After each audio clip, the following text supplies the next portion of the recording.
Salam sejahtera bagi kita semua. Kebaktian minggu ini dilayani oleh Pendeta Paulus Christian Mulyono. Mari kita bersaat teduh sejenak.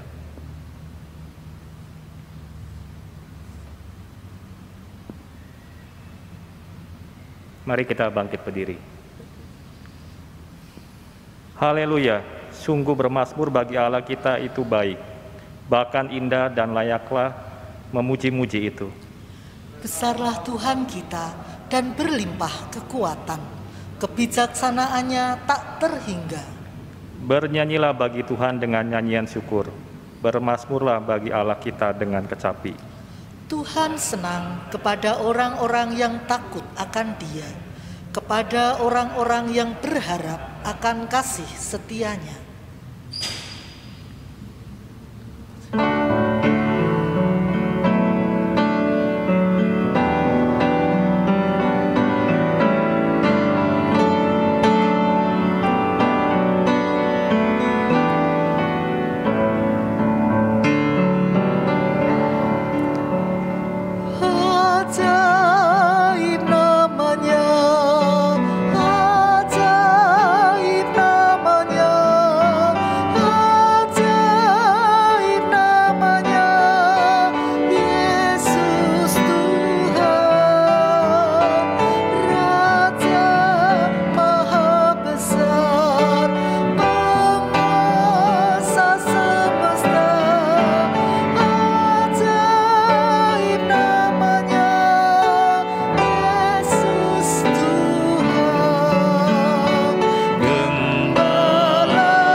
Pertolongan kita adalah di dalam nama Tuhan yang menjadikan langit dan bumi.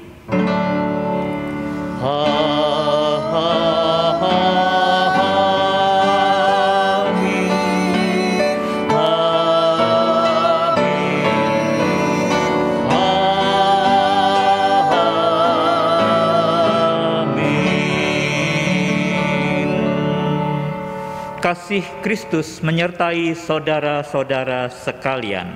Dan menyertai saudara juga. Silakan duduk kembali.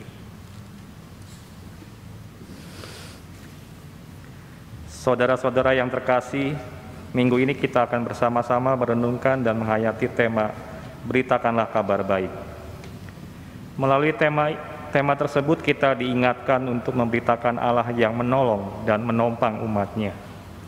Seperti yang disaksikan di dalam Yesaya 40 ayat 28 sampai dengan 29. Tidakkah kau tahu dan tidakkah kau dengar? Tuhan ialah Allah kekal yang menciptakan bumi dari ujung ke ujung. Ia tidak menjadi lelah dan tidak menjadi lesu.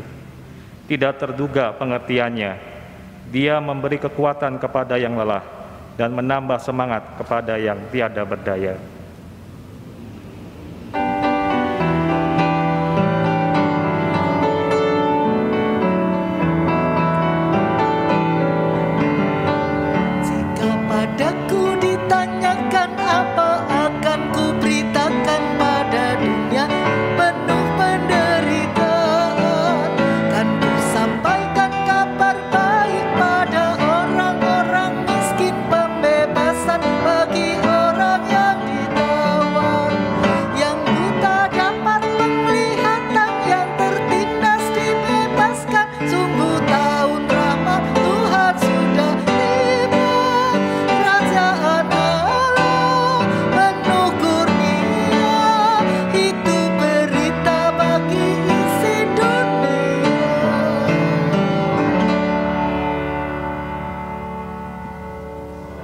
Mari kita memohon pengampunan dari Tuhan atas dosa-dosa yang telah kita lakukan sambil mengingat firman Tuhan di dalam 1 Korintus 9 ayat 16. Karena jika aku memberitakan Injil, aku tidak mempunyai alasan untuk membanggakan diri. Sebab itu adalah keharusan bagiku. Celakalah aku jika aku tidak memberitakan Injil. Jemaat dipersilakan untuk menaikkan doa secara pribadi.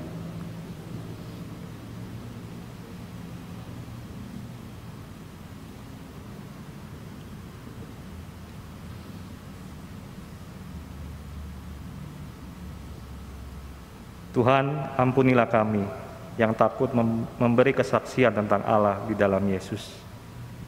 Ampuni kami ya Tuhan, yang malas untuk menyatakan yang benar karena tidak ingin mendapat masalah. Ampunilah kami ya Tuhan, yang malu mengakui Engkau di depan teman-teman kami yang berbeda iman. Ya Kristus Tuhan dan Juru Selamat kami, ampuni kami, tolonglah kami yang lemah ini. Dalam nama Tuhan kami Yesus Kristus, kami berdoa. Amin.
Mari kita bangkit berdiri.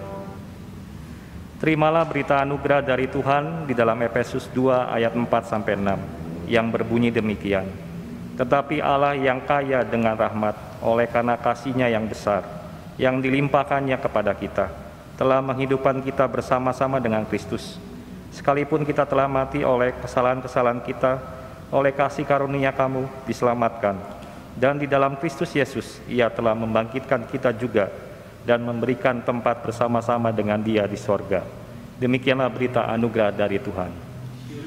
Kepada Tuhan. Mari kita menyatakan damai kita dengan saling mengucapkan salam damai.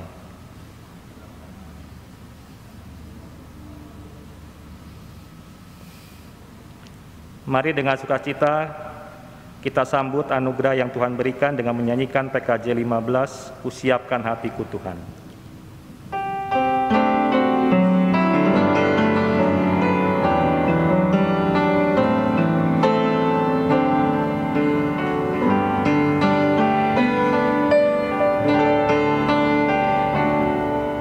Kusiapkan hatiku Tuhan, menyambut firman-Mu saat ini. Aku sujud menyembah Engkau dalam hadirat-Mu saat ini.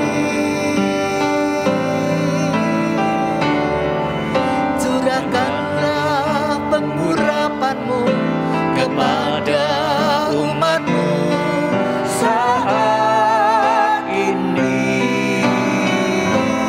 Ku siapkan hatiku Tuhan, mendengar firman-Mu.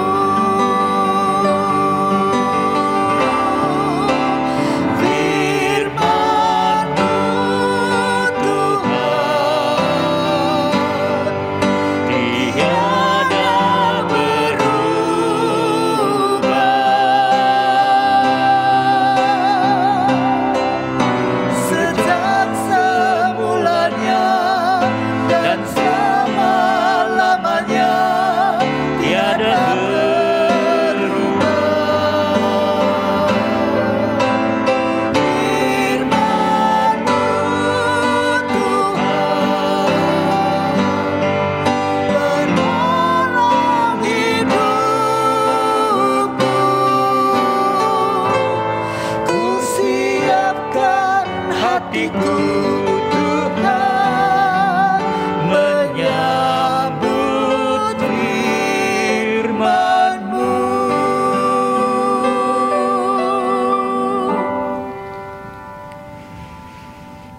silakan untuk duduk kembali. Mari kita bersama-sama kita berdoa sebelum kita akan membaca dan merenungkan, mendengarkan sabda Tuhan. Mari kita berdoa. Bapa di sorga, kami rindu untuk menyambut dengan benar firman-Mu. Kami ingin menyiapkan hati kami dan kami mendapati Tuhan bahwa firman itu akhirnya ada di dalam hati kami. Dan kami boleh bertumbuh berdasarkan firman-Mu itu. Dan hidup kami, ya Bapa, sebagaimana Engkau titahkan kepada kami, bahwa gereja Tuhan mesti menjadi garam di tengah-tengah dunia, kami dapat mewujud nyatakannya. Mari ya Tuhan, Engkau menolong umat-Mu ini di dalam kami menyiapkan hati untuk mendengarkan sabda-Mu. Berkati hamba-Mu untuk menyampaikannya. Engkau yang akan mengurapi, Engkau yang akan memampukannya. Di dalam nama Tuhan Yesus Kristus kami berdoa. Amin. Ibu bapak, saudara-saudara, mari kita membuka Injil Markus pasal 1 ayat 29 hingga 39. Injil Markus 1 ayat 29 hingga ayat 39 demikian. Sekeluarnya dari rumah ibadat itu, Yesus dengan Yakobus dan Yohanes pergi ke rumah Simon dan Andreas. Ibu mertua Simon terbaring karena sakit demam. Mereka segera memberitahukan keadaannya kepada Yesus. Ia pergi ke tempat perempuan itu dan sambil memegang tangannya, ia membangunkan dia. Lalu lenyaplah demamnya. Kemudian perempuan itu melayani mereka. Menjelang malam sesudah matahari terbenam, dibawalah kepada Yesus semua orang yang menderita sakit dan yang kerasukan setan. Maka berkerumunlah seluruh penduduk kota itu di depan pintu. Ia menyembuhkan banyak orang yang menderita bermacam-macam penyakit dan mengusir banyak setan. Ia tidak memperbolehkan setan-setan itu berbicara, sebab mereka mengenal dia. Pagi-pagi benar, waktu hari masih gelap, ia bangun dan pergi keluar. Ia pergi ke tempat yang sunyi dan berdoa di sana. Tetapi Simon dan kawan-kawannya menyusul dia. Waktu menemukan dia, mereka berkata, "Semua orang mencari engkau." Jawabnya, "Marilah kita pergi ke tempat lain, ke kota-kota yang berdekatan, supaya di sana juga aku memberitakan Injil. Karena untuk itu aku telah datang." Lalu pergilah ia ke seluruh Galilea dan memberitakan Injil dalam rumah-rumah ibadat mereka dan mengusir setan-setan. Demikianlah Injil Tuhan kita Yesus Kristus. Yang berbahagia ialah mereka yang mendengarkan firman Tuhan dan yang memeliharanya. Haleluya. Haleluya. Haleluya. Haleluya.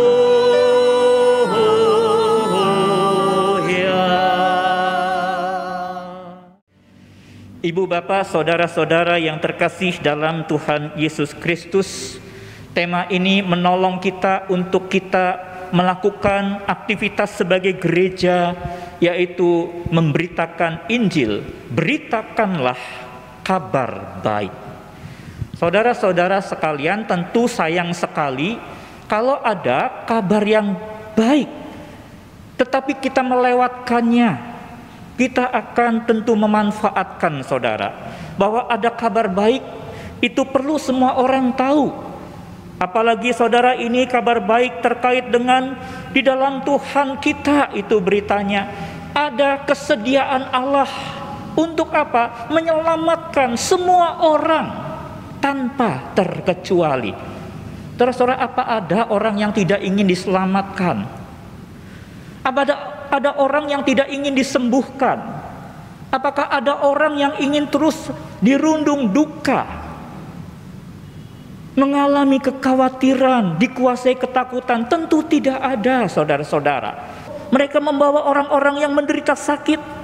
Maka dikatakan semua penduduk di kota itu berkumpul di depan rumah di mana Yesus berada untuk mendapatkan kabar baik ini yang mereka harapkan, yang mereka damba.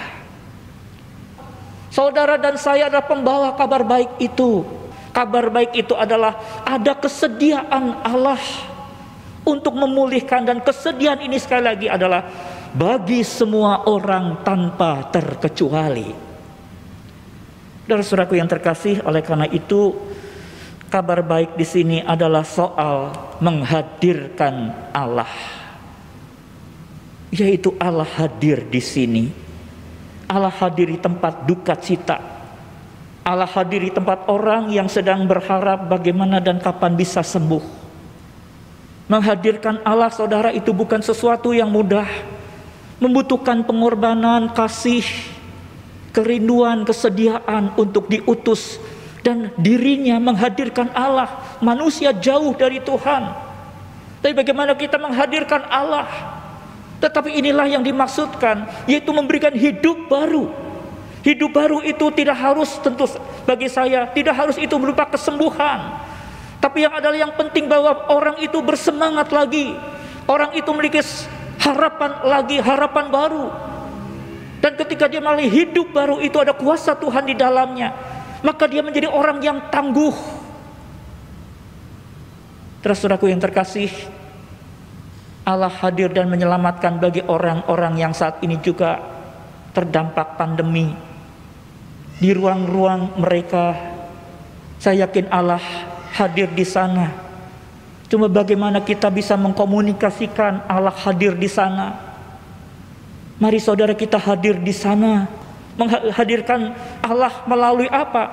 Melalui tentu kehadiran hati kita yang mengasihi mereka.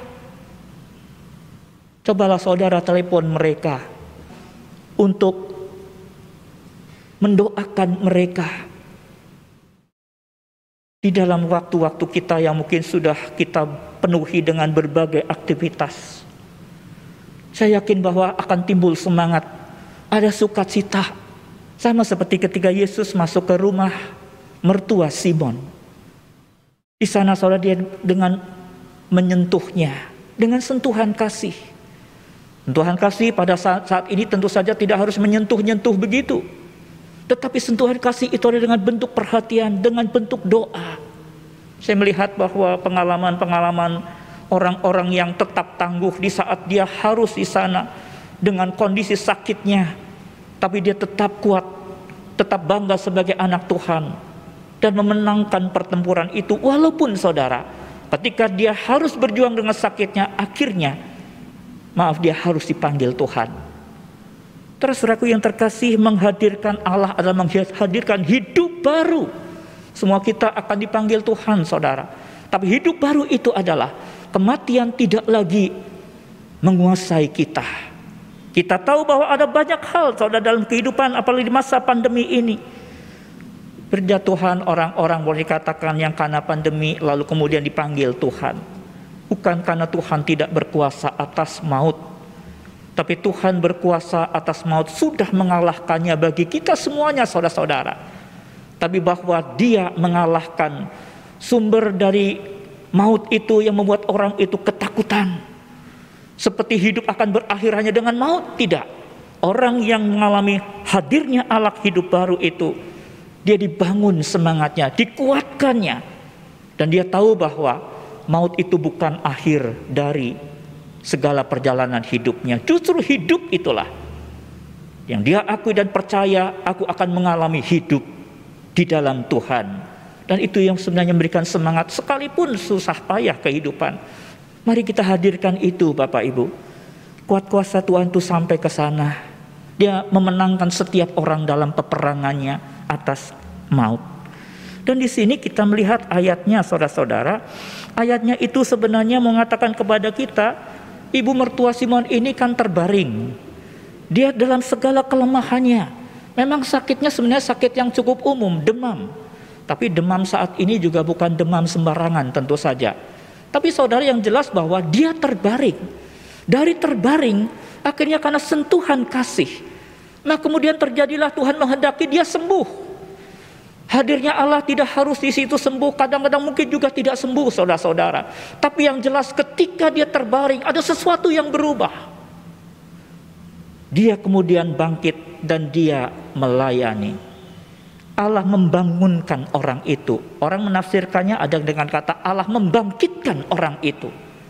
Kata membangkitkan mengingatkan kita saudara tentang kebangkitan Tuhan. Bahwa orang-orang yang mati karena dosa saudara-saudara, karena Tuhan itu punya kuasa yang membangkitkan, maka bangkitlah. Dan ketika bangkit mengalami Tuhan hadir di situ, maka kemudian dia melayani. Saudara, di sini melayani memang sederhana. Orang-orang Israel biasa kalau ada tamu seperti kita juga melayani. Tapi di sini adalah sesuatu yang menjadi simbol bagi orang-orang yang mengalami kehadiran Allah di dalam hidupnya. Nah saudaraku, ini ayatnya tadi menjadi suatu pertanyaan. Bagaimana dia yang diubah itu, apakah rohaninya saja? Tidak, tentu saja seutuhnya saudara. Iman Kristen kita mengajarkan bahwa semua kita yang diselamatkan itu semuanya. Sekalipun memang katakan tubuh itu bisa sakit, tapi semuanya tetap bahwa yang diselamatkan itu semuanya.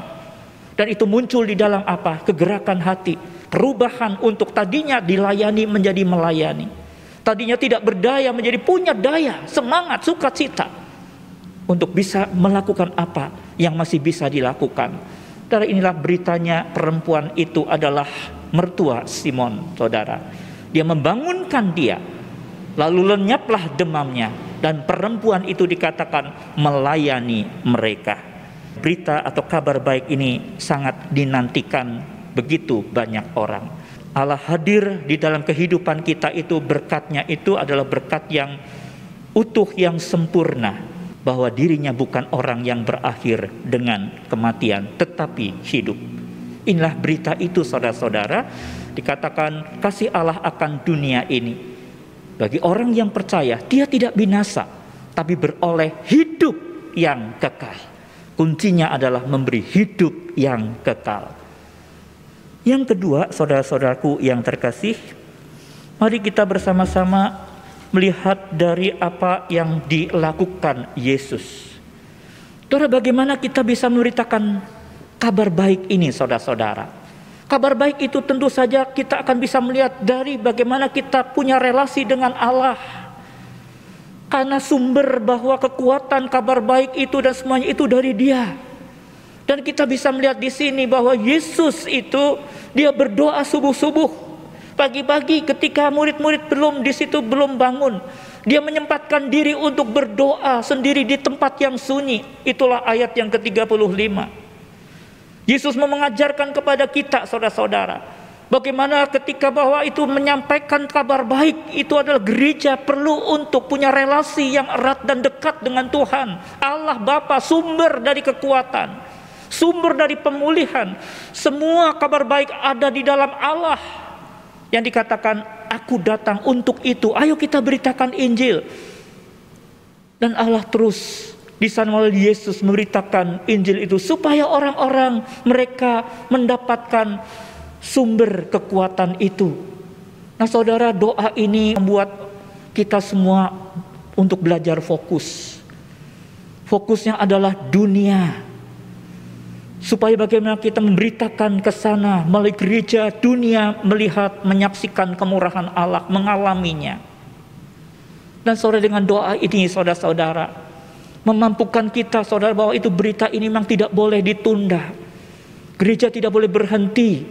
Gereja terus untuk berkarya. Maka orang-orang di situ yang mendapatkan kekuatan rahmat dari Allah, melihat bagaimana kegerakan Yesus di dalam menyelamatkan dunia waktu hadirnya. Dia seperti Yesus juga saudara-saudara untuk belajar dekat. Dan di dalam 1 Korintus 9 ayat 22, dekat yang dimaksud adalah menjadi orang yang merepresentasikan kehadiran cinta di tengah-tengah sesama. Yang membuat orang itu bisa masuk ke dalam penderitaan sesama. menjadi orang lemah di tengah orang lemah, menjadi seperti orang lemah. Dia memang tidak bisa menggantikan orang lemah itu, saudara. Tapi maksudnya, saudara, di dalam pelayanan itu adalah Rasul Paulus mengingatkan, mari kita menjadi hamba. Jangan kita itu lalu kemudian membatasi diri kita dengan orang yang kita layani. Kita membedakan diri, tidak masuki itu. Dan ini hanya bisa terjadi dengan kekuatan kasih dari Allah.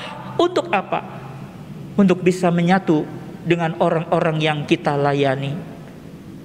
Tentu saja saudara, di sini maksudnya apa? Orang-orang itu akan menyaksikan kasih yang memang diberikan melalui pelayanan. Kasih yang tulus yang dimaksudkan.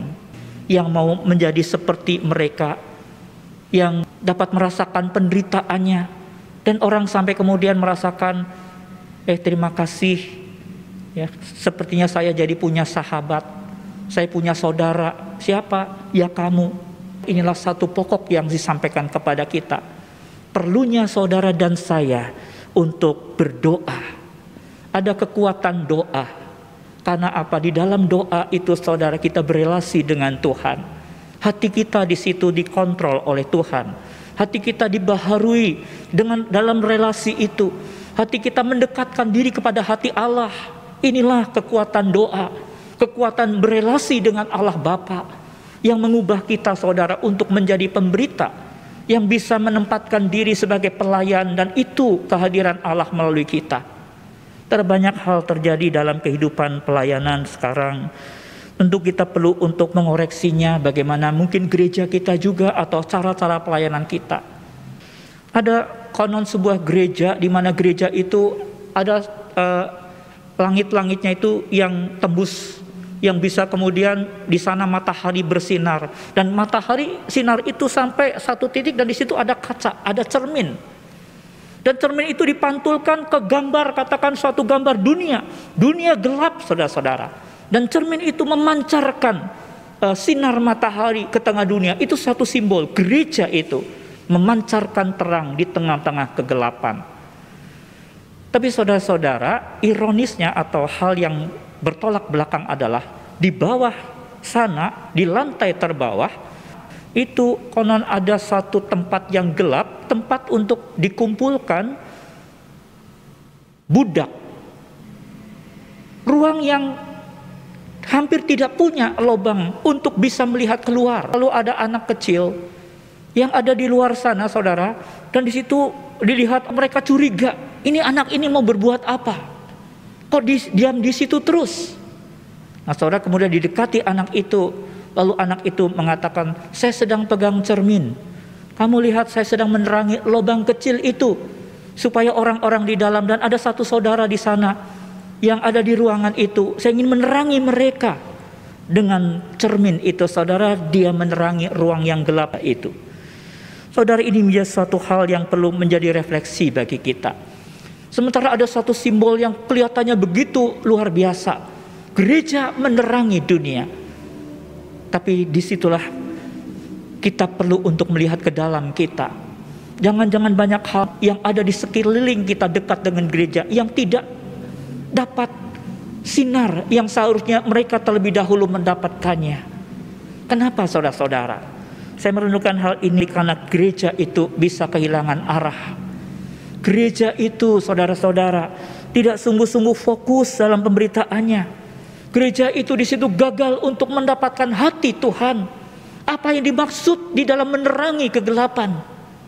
Prakteknya seringkali mungkin tidak nyata. Mari kita berefleksi bersama-sama. Kisah ini mengingatkan kita bagaimana seharusnya kita itu sungguh-sungguh nyata menerangi kegelapan itu. Mari kita bersama-sama milikilah relasi doa dengan Tuhan supaya kita bisa membawa terang ini kepada setiap orang. Dan karena itu saudara, dengan relasi ini sebenarnya menjaga fokus kita.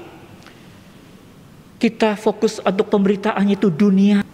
Kita bukan untuk membangun menara gading.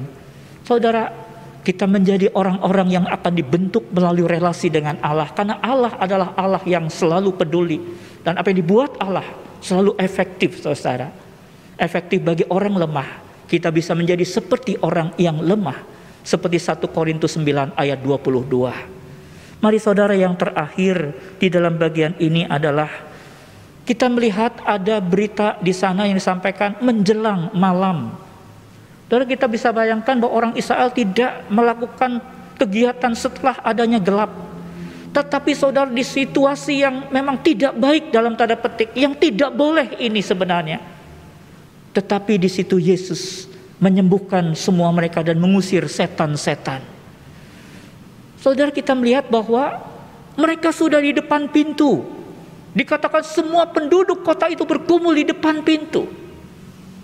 Tapi inilah suatu situasi yang mengatakan ada hal yang tidak baik tetapi mendesak. Lalu kita mau buat apa? Saudara, dikatakan di sini ketika Yesus sudah menyembuhkan mereka akhirnya.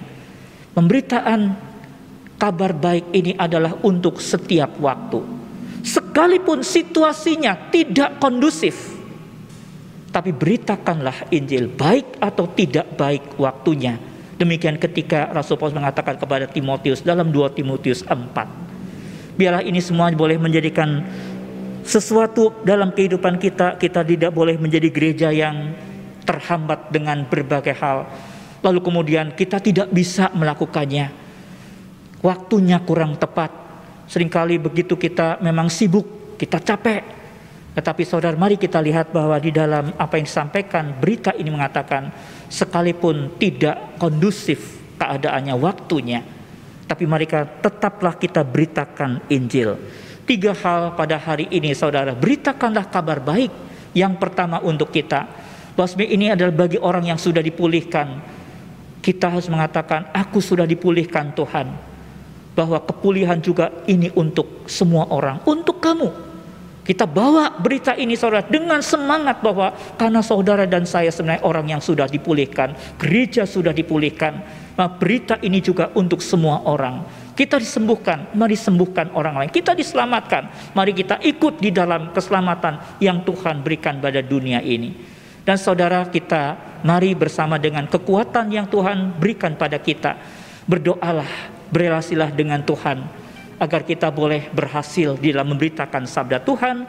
Dan yang terakhir, sekali lagi, berita yang ketiga tadi, beritakanlah firman Tuhan, beritakanlah kabar baik pada setiap waktu dimanapun kita berada.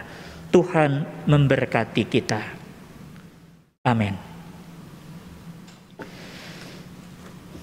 Saudara-saudara yang terkasih, kita bersama-sama akan mendengarkan persembahan pujian yang akan disampaikan oleh Priscilla Silain.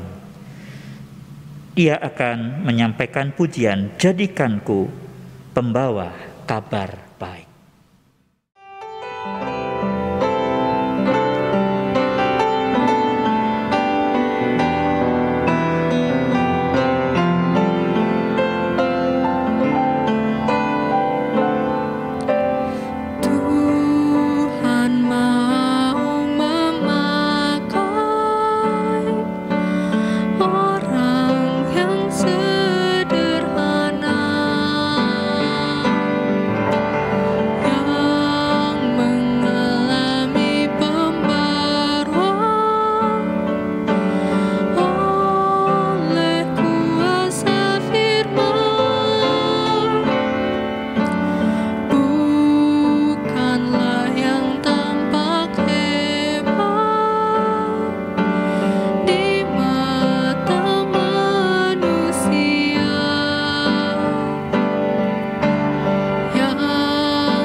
Marilah kita bangkit berdiri.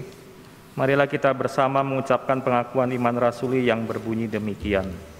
Aku percaya kepada Allah, Bapa yang Maha Kuasa, Khalik langit dan bumi, dan kepada Yesus Kristus, Anaknya yang tunggal Tuhan kita, yang dikandung daripada Roh Kudus, lahir dari anak darah Maria, yang menderita sengsara di bawah pemerintahan Pontius Pilatus, disalibkan, mati dan dikuburkan, turun ke dalam kerajaan maut, pada hari yang ketiga bangkit pula dari antara orang mati, naik ke surga, duduk di sebelah kanan Allah, Bapa yang Maha Kuasa, dan dari sana Ia akan datang untuk menghakimi orang hidup dan yang mati. Aku percaya kepada Roh Kudus, gereja yang kudus dan am, persekutuan orang kudus, pengampunan dosa, kebangkitan orang mati, dan hidup yang kekal. Amin. Silakan duduk. Majelis Jemaat mengucapkan selamat ulang tahun bagi anggota jemaat dan simpatisan yang berulang tahun pada tanggal 1 sampai 7 Februari. Tuhan Yesus memberkati. Mari kita bersama-sama menaikkan doa syafaat. Mari kita berdoa. Allah Bapa di surga, terpujilah nama-Mu ya Tuhan. Pada hari ini kami boleh bersama-sama datang kembali untuk beribadah kepada-Mu dan mendengarkan sabda-Mu.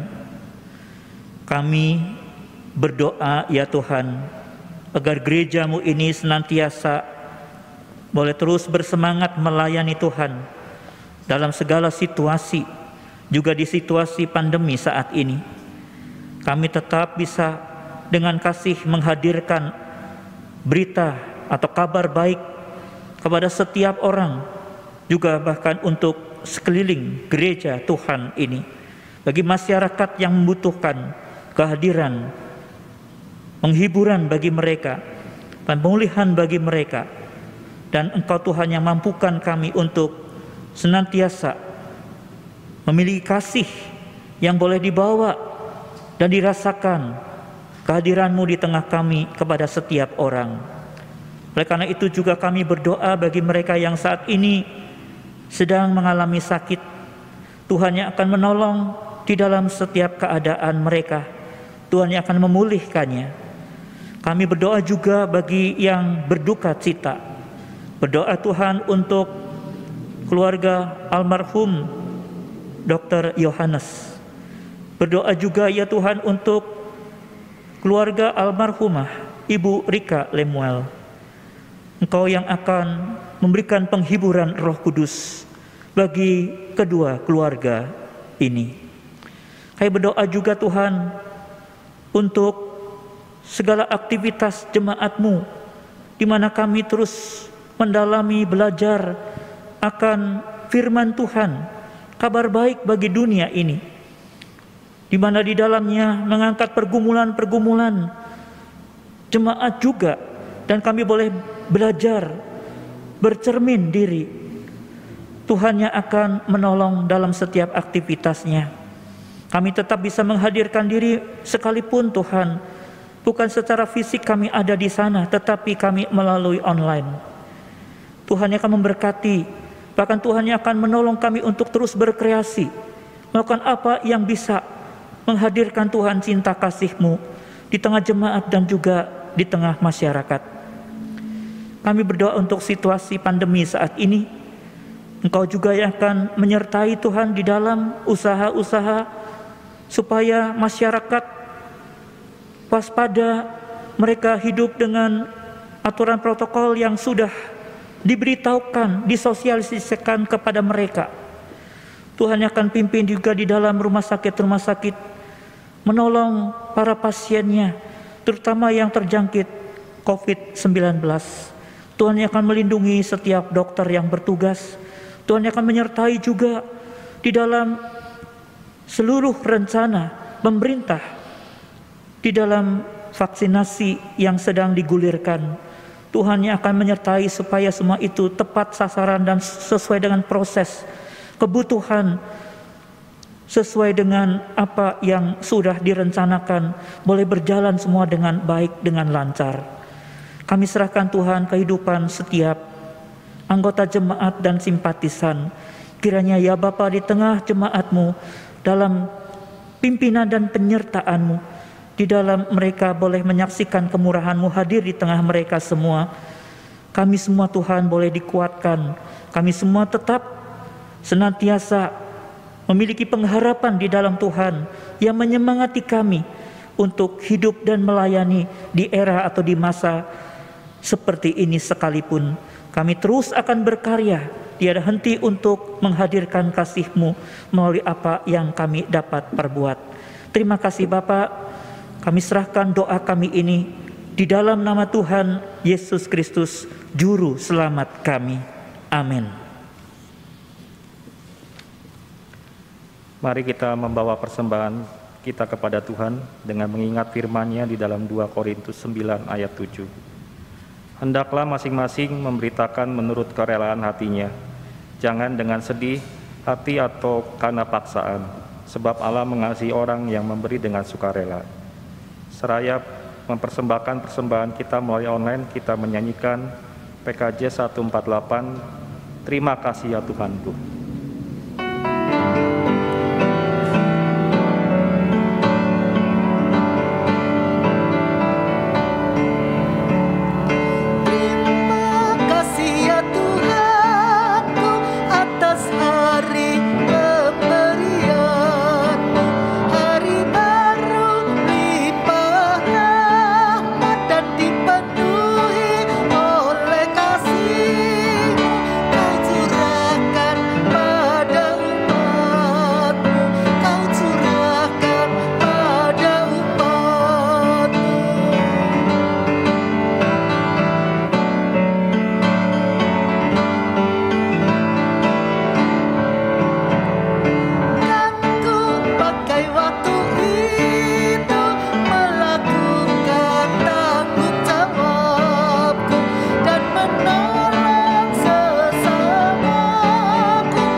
Kita bangkit berdiri.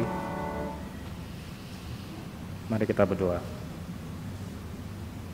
Allah Bapa kami yang ada di dalam sorga, Tuhan, kami mengucap syukur atas segala pertolongan, dan Tuhan telah menjaga kami selama kondisi sekarang ini.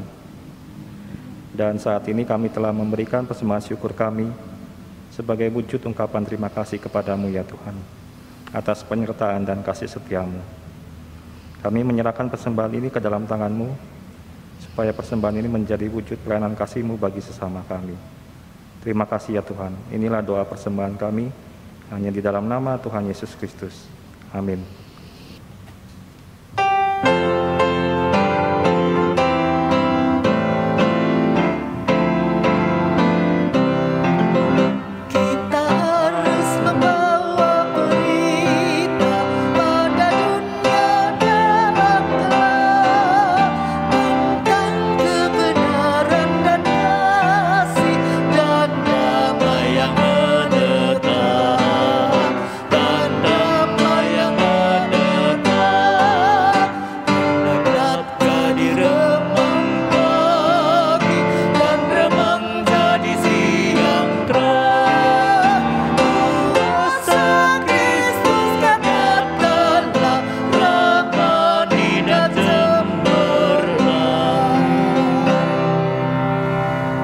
Arahkanlah hatimu kepada Tuhan.